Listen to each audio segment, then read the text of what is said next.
4 empatiško bendravimo žingsniai – tai priemonė, padedanti sąmoningai išreikšti žodžiais tai, ką norime išsakyti.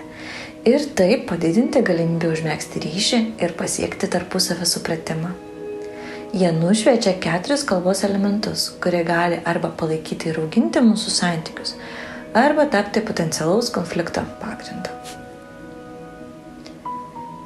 Šie 4 žingsniai yra sekantis. Visų pirma, pastebėjimai, tai reiškia, kas įvyko, ką konkrečiai kas nors padarė ar pasakė. Šiame žingsnyje atkreipiame dėmesį į faktus ir pastebėjimus. Atkreipiame dėmesį į tai, ką užfiksuotų fotoaparatas ir dėl ko visi gali pritarti. Na, pavyzdžiui, 3 kartą šią savaitę į mūsų susitikimą atėjo 15 minučių vėliau, nei buvome susitarę. Nepamirškite, kad pastebėjimų priešingybė yra interpretacijos ir vertinimai, dėl kurių kitas asmuo mūsų kalboje išgirsta kaltinimus ir kritiką. Tai pavyzdžiui būtų taip. Tu visada vėluoji, tavimi negalima pasikliauti. Antras žingsnis yra jausmai. Tai reiškia, ką jautėte tuo metu, ką galėjo jausti kitas asmuo. Jausmai tai emocijos atskiros nuo minčių. Pavyzdžiui, man liūdna. Empatiško bendravimo kalboje žodžiai, kuriais išreiškiami jausmai, atskiriami nuo žodžių ir sakinių, kuriuose pateikiama kito žmogaus elgesio interpretacija ir mūsų minčių aprašymas. Pavyzdžiui, jaučiu, kad jūs į mane nežiūrite rimtai arba jaučiuosi negerbiamas. Trečias žingsnelis yra poreikiai.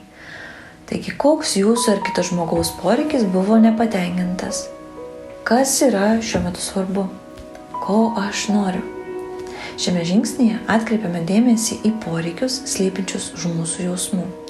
Išreiškiu, kas man svarbu šią akimirką. Tęsiant pavyzdį apie vėluojantį kolegą, man svarbu, kad mane gerbtų ir laikyčiausi duoto žodžio. Poreikius verta atskirti nuo strategijų, kurias pasirenkame poreikių patenkinti. Poreikis nėra, pavyzdžiui, ateiti pas kolegę laiku arba įspėti ją, kad jį vėluos. Tai yra veiksmai, kurie gali patenkinti mūsų poreikį ir jų galima paprašyti kitame 4 žingsnyje. Taigi 4 žingsnis – tai yra prašymai. Ar yra kas nors, ko dabar norėtumėte ko nors paklausti? Ar yra kas nors, ko dabar norėtumėte ko nors paprašyti patys? Kad prašymas būtų prašymas, naudinga jį aiškiai ir konkrečiai išreikšti. Ko, kur ir kada ir numatyti atsisakymo galimybę. Jei kažko kieno nors parašote ir pradedame nervintis, kad tas asmuo prašymų neįvykdo, vadinasi, tai buvo reikalavimas.